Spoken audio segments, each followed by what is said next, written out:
वो गुंडे आस्था को ले जाकर दूसरे रूम में बेड पर पटक देते हैं।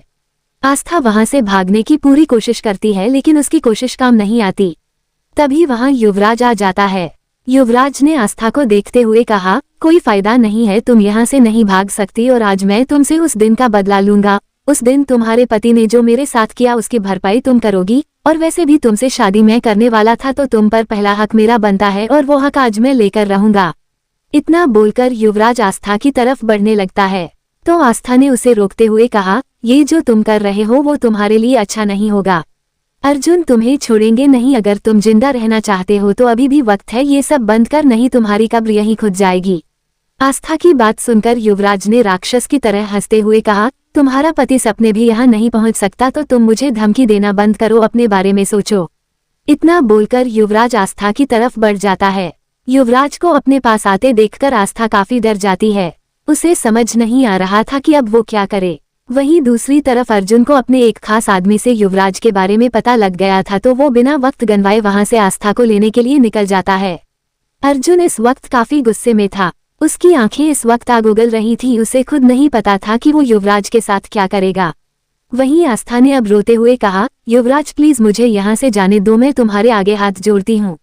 आस्था की किसी भी बात का युवराज पर कोई असर नहीं हो रहा था। फिर वो एकदम से आस्था के पास पहुंच जाता है और उसके हाथों को पकड़कर उसे किस करने की कोशिश करने लगता है। तभी आस्था किसी तरह से युवराज से अपने हाथ छुड़ा लेती है और उसे पूरी ताकत से धक्का देकर खुद से दूर कर देती है। युवराज को आस्था पर काफी गुस्सा आ रहा था और वो गुस्से में आस्था को एक जोरदार थप्पड़ मार देता है, जिससे आस्था के गाल पर उसकी उंगलियों के निशान बन जाते हैं। फिर वो आस्था को जबरदस्ती बेड पर पटक देता है और उसके साथ जबरदस्ती करने लगता है। तभी उसे बाहर गोलियों की आवाज सुनाई देती है। गोलियों की आवाज सुनकर आस्था समझ जाती है कि अर्जुन वहां आ चुका है। तो आस्था ने युवराज को देखते हुए कहा, लो आ गई तुम्हारी मौत, अब तुम्हें मरने से कोई नहीं बचा सकता। वहीं गोलियों की आवाज सुनकर युवराज का ध्यान आस्था से हट जाता है तो आस्था युवराज को धक्का देकर वहां से भाग जाती है। जैसे ही आस्था सीढ़ियों के पास पहुंचती है उसे नीचे हॉल में अर्जुन खड़ा दिखाई देता है। अर्जुन को देखकर आस्था की आंखों में आंसू आ जाते हैं और वो जैसे ही अर्जुन की तरफ जाने के लिए अपने कदम बढ़ाती है तभी कोई पीछे से उसे धक्का दे देता है, जिससे आस्था सीढ़ियों से नीचे लुढ़कते हुए नीचे गिर जाती है। आस्था को सीढ़ियों से गिरते हुए देखकर अर्जुन ने चिल्लाते हुए कहा, आस्था। वहीं आस्था नीचे आकर गिर जाती है और उसी के साथ उसकी जोरदार चीख निकल जाती है जो पूरे घर में गूंज जाती है। जैसे ही अर्जुन आस्था के पास पहुंचता है तो देखता है वहां चारों तरफ खून ही खून था और आस्था अपने पेट पर हाथ रखे दर्द से तड़प रही थी। तभी अमन और रुद्र भी अंदर आ जाते हैं। जैसे ही वो लोग आस्था को देखते हैं तो उनके पैरों तले जमीन ही खिसक जाती है। तभी अमन की नजर युवराज पर जाती है तो वो गुस्से में युवराज की तरफ बढ़ जाता है और गुस्से में युवराज को पीटना शुरू कर देता है। वहीं अर्जुन आस्था को अपनी गोद में उठाकर जल्दी से वहां से निकल जाता है। अर्जुन के पीछे रुद्र भी चला जाता है। अर्जुन आस्था को ले जाकर गाड़ी की सीट पर बैठाता है और खुद उसके साथ बैठ जाता है। वहीं रुद्र आकर ड्राइविंग सीट पर बैठ जाता है और फुल स्पीड में वहां से गाड़ी भागा देता है। वहीं अमन युवराज को मार मार कर बेहोश कर देता है और उसे ले जाकर अपनी कार की डिग्गी में बंद करके वहां से ले जाता है। रुद्र की गाड़ी सीधा हॉस्पिटल के सामने रुकती है तो अर्जुन जल्दी से गाड़ी से उतरकर दर्द से तड़प रही आस्था को अपनी गोद में उठाकर जल्दी से हॉस्पिटल के अंदर चला जाता है। तभी अर्जुन ने चिल्लाते हुए कहा, डॉक्टर डॉक्टर। तो एक डॉक्टर बाहर आते डॉक्टर ने आस्था की हालत देखकर कहा, ओ माय गॉड, नर्स जल्दी से स्ट्रेचर लेकर आओ और जल्दी से और तैयार करो। और फिर नर्स आस्था को स्ट्रेचर पर लेटाकर ऑपरेशन थिएटर में ले जाते हैं। वहीं अर्जुन की हालत काफी खराब थी। उसके सारे कपड़ों पर खून लगा हुआ था, उसके बाल बिखरे हुए थे और उसकी आंखें इस वक्त लाला थीं। तभी रुद्र ने अर्जुन के पास आकर कहा, भाई हमने उसे अपने अड्डे पर रखा है, भाई आप चिंता मत कीजिए, भाभी को कुछ नहीं होगा। तभी वहां सारे घर वाले भी आ जाते हैं तो गायत्री जी को अर्जुन की हालत देखकर बहुत बुरा लग रहा था। तभी गायत्री जी ने अर्जुन के पास बैठकर उसका हाथ पकड़कर कहा, तू चिंता मत कर, आस्था को कुछ नहीं होगा, वो बिल्कुल ठीक हो जाएगी। तू घर जाकर अपने कपड़े चेंज कर ले, तेरे कपड़ों पर खून लगा हुआ है।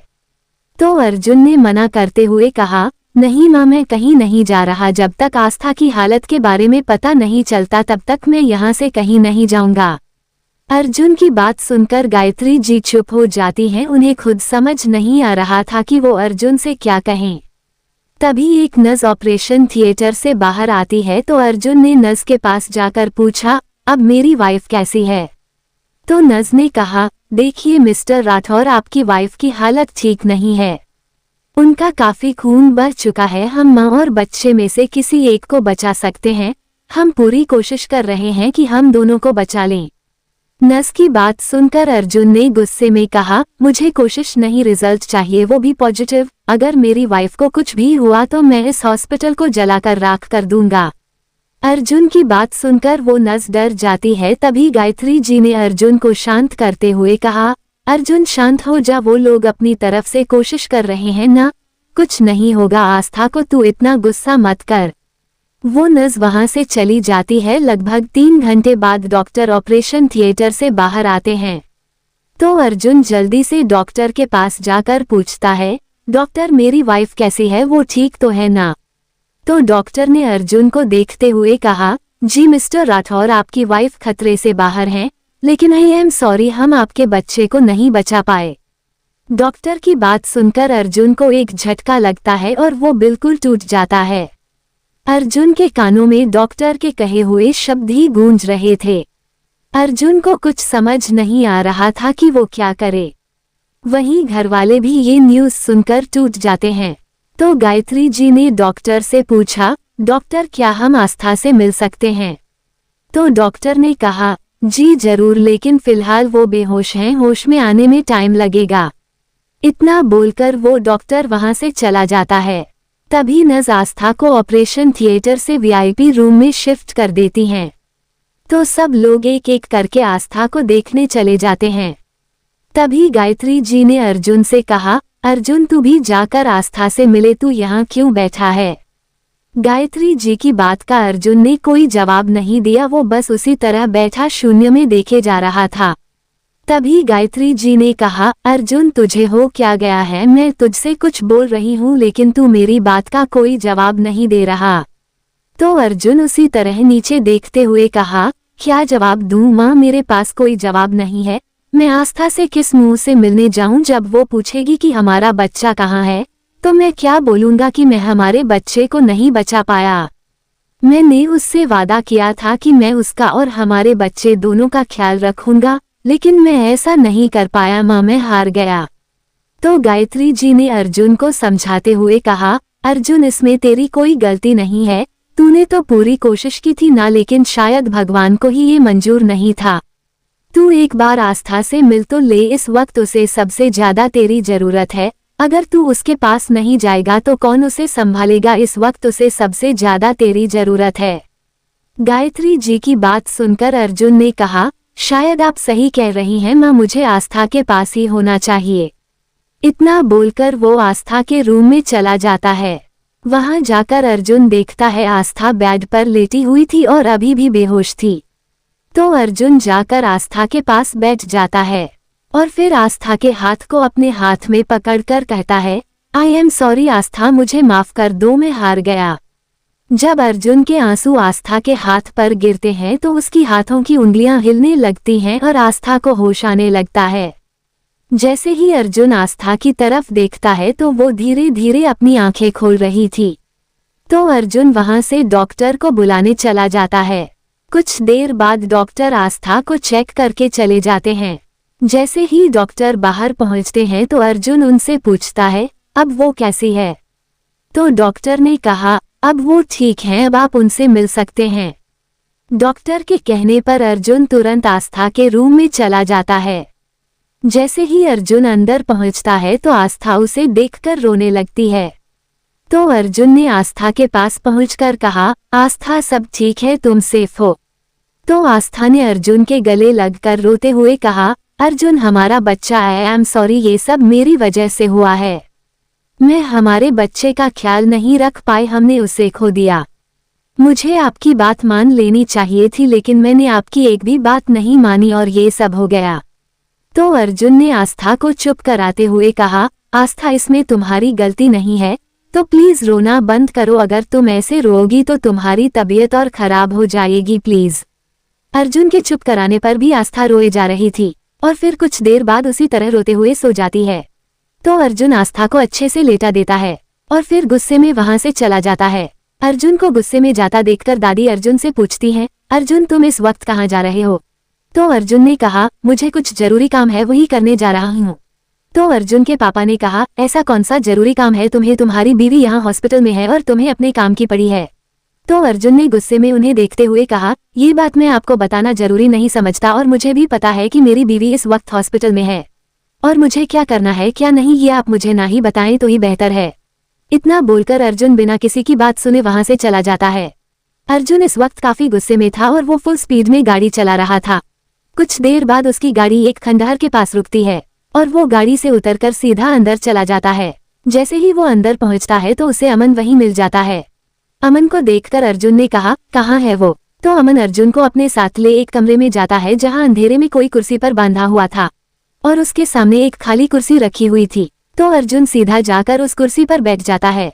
अर्जुन ने गुस्से में उस इंसान से कहा, ये तूने अच्छा नहीं किया युवराज, अब इसकी सजा तुझे जरूर मिलेगी।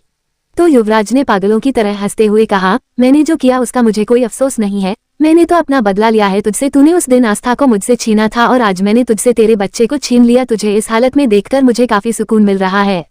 तो अर्जुन ने गुस्से में कहा, तूने जो किया है उसके लिए तुझे ऐसी सजा मिलेगी जिस बारे में तूने कभी सोचा नहीं होगा। तू मौत की भीख मांगेगा लेकिन तुझे मौत भी नसीब नहीं होगी। तूने बहुत बड़ी गलती कर दी, अब तू देख तेरे साथ क्या होता है। और फिर अर्जुन वहां टेबल पर रखे चाकू को उठाकर युवराज के हाथ पर गड़ा देता है जिससे उसकी एक जोरदार चीख पूरे कमरे में गूंज जाती है। तभी अर्जुन ने युवराज से कहा, मेरा उसूल तो ये कहता है कि जान के बदले जान ले लूं, लेकिन मैं तुझे इतनी आसान मौत नहीं दूंगा, तड़पा तड़पा कर मारूंगा तुझे। और फिर अर्जुन वही चाकू उसके दूसरे हाथ में गड़ा देता है जिससे एक बार फिर युवराज की चीख उस पूरे खंडहर में गूंज जाती है। अर्जुन ने अमन से कहा, इस बारे में पुलिस को कुछ पता है? तो अमन ने मना करते हुए कहा, नहीं, पुलिस के आने से पहले ही हम इसे यहाँ ले आए थे।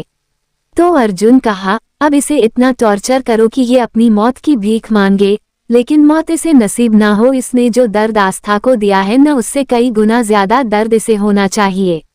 अर्जुन की बात सुनकर अमन अपना सिर हाँ में हिला देता है। फिर अर्जुन से पूछता है, वैसे अब भाभी कैसी हैं? तो अर्जुन ने अमन को देखते हुए कहा, अब वो खतरे से बाहर है लेकिन अभी काफी वीक है। तो अमन ने अर्जुन से कहा, तू चिंता मत कर, सब ठीक हो जाएगा। अमन की बात सुनकर अर्जुन हाँ में अपना सिर हिला देता है और वहां से चला जाता है।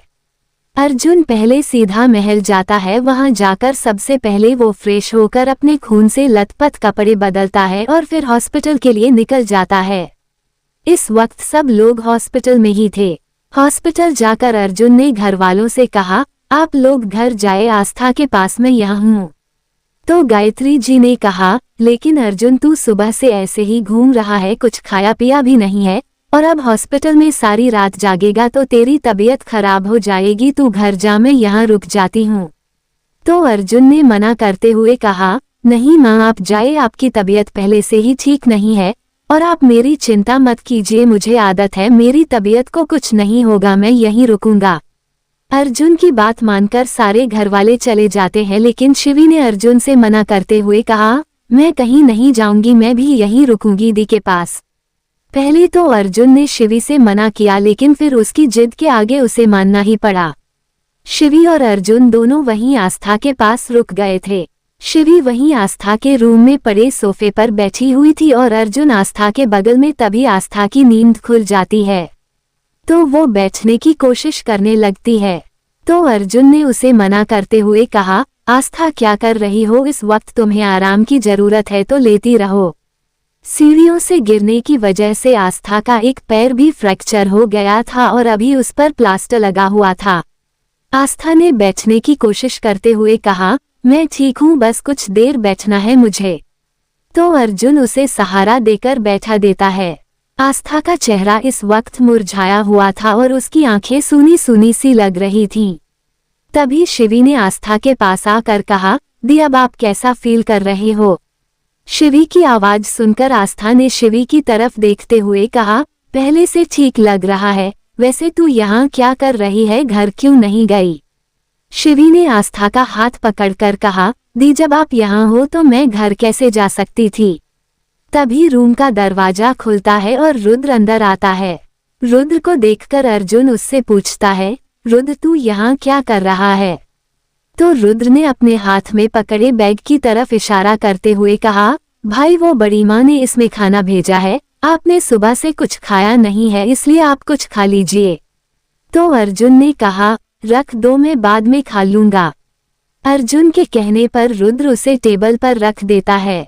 तभी आस्था ने अर्जुन से कहा, अर्जुन आपने सुबह से कुछ नहीं खाया और अभी भी बोल रहे हो कि बाद में खा लूंगा। आपको पता है ना ज्यादा देर भूखा रहने से आपकी तबीयत खराब हो जाती है। आप पहले कुछ खा लीजिए। तभी रुद्र ने शिवी से कहा, शिवी तुम जरा बाहर आना, मुझे तुमसे कुछ बात करनी है। रुद्र के बुलाने पर शिवी उसके पीछे चली जाती है। बाहर जाकर शिवी ने रुद्र से कहा, क्या हुआ रुद्र, तुम मुझे बाहर क्यों लेकर आए हो, क्या बात करनी है? तो रुद्र ने कहा, कोई बात नहीं करनी, मैंने तो बस भाई और भाभी को कुछ टाइम अकेला रहने के लिए ये सब कहा था। रुद्र की बात पर शिवी हाँ में अपना सिर हिला देती है और वहीं वेटिंग एरिया में रुद्र के साथ बैठ जाती है। तभी रुद्र ने शिवी को देखते हुए पूछा, शिवी डोंट वरी, सब ठीक हो जाएगा, भाभी बहुत जल्द ठीक हो जाएंगी। रुद्र की बात सुनकर शिवी ने कहा, हाँ रुद्र दी ठीक हो जाएंगी, उनके घाव भर जाएंगे, लेकिन जो घाव उनके दिल पर लगा है उसका क्या रुद्र? उन्होंने अपना बच्चा खोया है, सिर्फ और सिर्फ उस कमीने की वजह से। एक बार वो मेरे सामने आ जाए मैं उसे जिंदा नहीं छोड़ूंगी। तो रुद्र ने शिवी से कहा, तुम्हें क्या लगता है शिवी भाई उस कमीने को ऐसे ही जाने देंगे? तुम उसे जान से मारना चाहती हो लेकिन भाई उसे तड़पा तड़पा कर मारना चाहते हैं। भाई भाभी से बहुत प्यार करते हैं और उन्हें बिल्कुल भी बर्दाश्त नहीं है कि कोई भाभी की तरफ आंख उठाकर भी देखे। तुम चिंता मत करो, युवराज को उसके किए की सजा मिल रही है। तो ने हैरान होते हुए कहा, क्या इसका मतलब युवराज जीजू के कब्जे में है? तो रुद्र ने कहा, हाँ लेकिन तुम ये बात किसी से नहीं कहोगी। रुद्र की बात सुनकर शिवी अपना सिर हाँ में हिला देती है। वहीं रूम में आस्था ने अर्जुन से कहा, अर्जुन गलती मेरी है तो आप अपने आप को सजा क्यों दे रहे हैं? आपके मना करने के बाद भी मैंने आपकी बात नहीं मानी और ये सब हो गया। काश मैंने आपकी बात मान ली होती तो आज हमारा बच्चा हमारे साथ होता। तो अर्जुन ने आस्था से कहा, आस्था गलती मेरी भी है कि मैंने लापरवाही की, मुझे तुम्हें अकेला नहीं छोड़ना चाहिए था। अगर मैं तुम्हारे साथ होता तो ये सब नहीं होता। तो आस्था ने रोते हुए कहा, अर्जुन आप अपने आप को दोष मत दीजिए, आपने तो मुझे समझाया था लेकिन मैंने आपकी बात नहीं मानी, आई एम सॉरी। तो अर्जुन ने आस्था से कहा, आस्था प्लीज रो मत, जो होना था वो हो गया, हम उसे नहीं बदल सकते और ऐसे रोने से क्या फायदा, उल्टा तुम अपनी तबीयत और खराब कर लोगी। तभी रूम का दरवाजा खुलता है और डॉक्टर अंदर आते हैं और फिर डॉक्टर आस्था को चेक करने लगते हैं। डॉक्टर के चेक करने के बाद अर्जुन ने डॉक्टर से पूछा, डॉक्टर हम आस्था को डिस्चार्ज कब करवा सकते हैं? तो डॉक्टर ने कहा, अब इनकी हालत ठीक है लेकिन ज्यादा ब्लड निकल जाने की वजह से वीकनेस है और इनके पैर को ठीक होने में लगभग 1 महीना लग जाएगा। अगर आप चाहें तो इन्हें कल डिस्चार्ज करवा सकते हैं, लेकिन आपको इनका पूरा ख्याल रखना होगा। अगर आप ऐसा कर सकते हैं तो आप कल इन्हें ले जा सकते हैं। तो अर्जुन ने डॉक्टर से कहा, डोंट वरी डॉक्टर, मैं इसका पूरा ख्याल रखूंगा, आप डिस्चार्ज पेपर रेडी करवाइए। अर्जुन की बात सुनकर डॉक्टर वहां से चला जाता है। जानने के लिए बने रहिए सिर्फ और सिर्फ एक स्टोरी पॉइंट चैनल पर।